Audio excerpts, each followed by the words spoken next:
ভাই আপনার কথাগুলি পুরাই বাস্তব ভাই, আমাদের সবার মনের সাথে মিলে গেছে ভাই। ফ্রি ফায়ার কত বদলে গেছে তাই না? আজকাল নতুন প্লেয়ারদের কাছেও পুরানো কালেকশন থাকে। আর এক ছিল আমাদের সময়, শুধু ফ্রিতে দেওয়া বান্ডিল ছাড়া কিছুই ছিল না। যখন বাকি তিনজন মিলে সাদা অ্যাডাম বান্ডিল পরা প্লেয়ারকে চেতাতে থাকতাম, শালা নিজেরাও নুব হতাম, কিন্তু অ্যাডামকে চেতানোর মজাই ছিল আলাদা।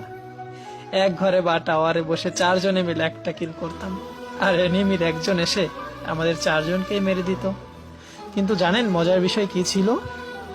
কেউ জানতোই না ডায়মন্ড 1, 2 বা হিরোইক কি জিনিস ছিল। সবাই শুধু গেম এনজয় করত। তখন রিভাইভ না দিলে কেউ বকা দিত না বা গালি দিত না।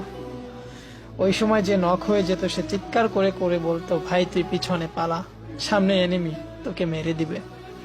ম্যাচ হারার পরে কখনোই লবিতে এসে এই বিষয়ে ঝগড়া হতো না যে তোমার ভুল, ওর ভুল বা আমার ভুল ছিল, কারণ চারজন মিলে